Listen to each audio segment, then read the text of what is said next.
नमस्कार दोस्तों, एक कहावत है, नो मन तेल मिलेगा तभी राधा नाचेगी। अब तेल मिलने के बाद राधा नाचती है या नहीं ये तो अलग विषय है, लेकिन हमारे घरों में जो खाना पकता है उसमें अगर तेल नहीं डला हो तो हमारे घर का खाना नहीं पक सकता।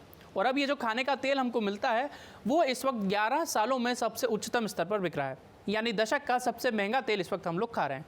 जो तेल पहले 120 रुपये का मिलता था वो अब 181 रुपये का मिल रहा है। जो पहले 110 रुपये का मिलता था वो इस वक्त 170 के आसपास मिल रहा है। यानी कि जो तेल पिछले 1 साल पहले जो बिकता था उससे 50 से 60% ज़्यादा की बढ़ोतरी के साथ इस वक्त तेल हमको मिल रहा है।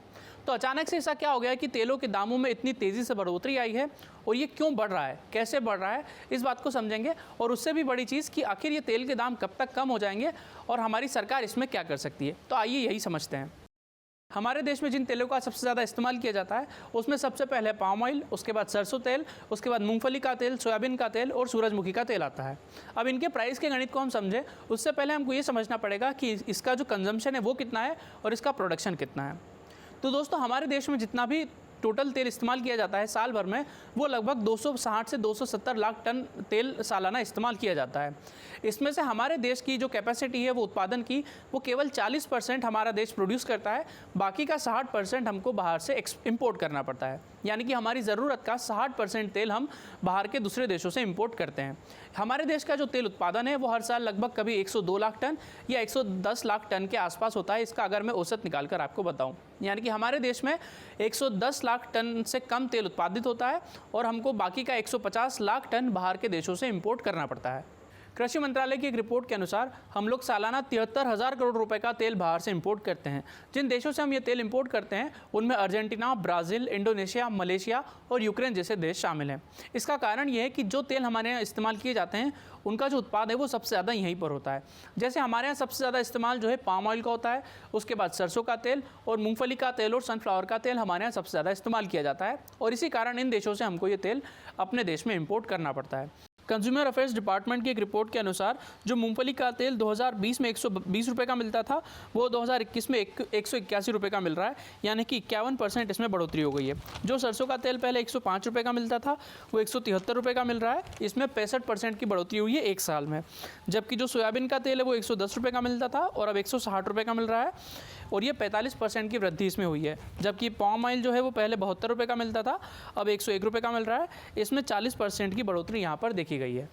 अब सबसे बड़ा सवाल यही है कि अगर प्राइस बढ़ रहे हैं तो बढ़ क्यों रहे हैं और ये कब तक सस्ते हो जाएंगे, क्योंकि इसका सीधा असर हमारे खाने की थाली पर पड़ रहा है। इसका सबसे बड़ा उत्तर ये है कि पिछले 1 साल से ही कोरोना के कारण डिमांड और चेन सप्लाई जो है वो पूरी तरह से बाधित हुई है। पूरी दुनिया में अलग अलग देशों में लॉकडाउन है, और जिन भी देशों से हमारे यहाँ पर भी ये तेल आता है या इसके लिए उपयोग होने वाला कच्चा माल आता है, इसकी जो सप्लाई चेन है वो भी पूरी तरह से बाधित हो चुकी है।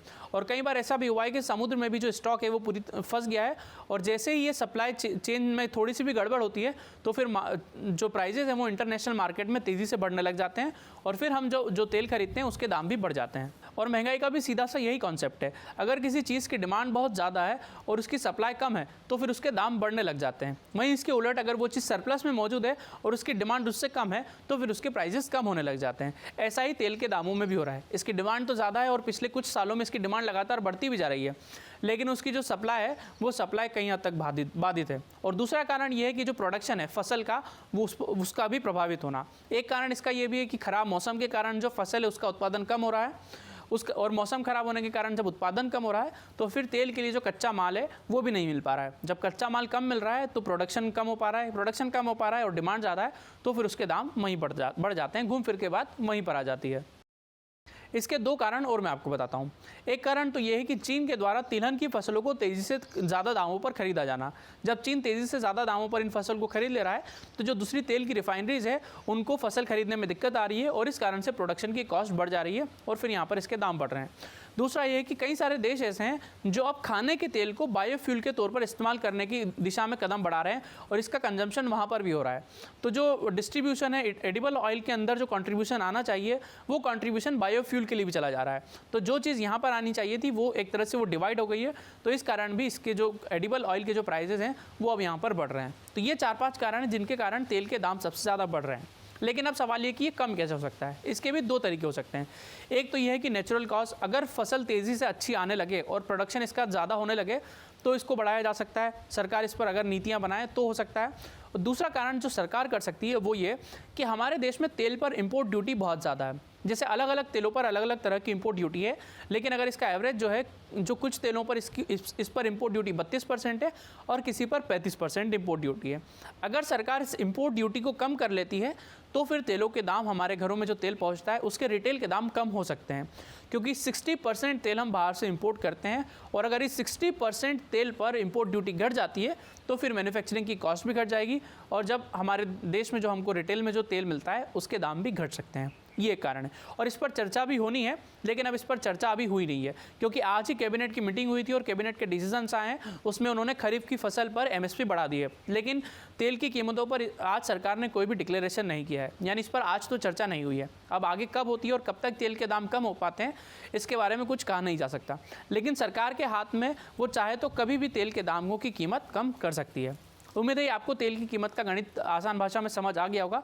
अगर समझ आ गया है तो मुझे कमेंट बॉक्स में कमेंट करके बताइए कि आपको ये एक्सप्लेनेशन कैसा लगा, और आगे भी ऐसे इजी एक्सप्लेनेशन जानने के लिए, सुनने के लिए, समझने के लिए चैनल को सब्सक्राइब कर लीजिएगा, ताकि जब भी मैं ऐसे इजी एक्सप्लेनिंग वीडियोज़ डालूँ तो वो आपको मिल सके।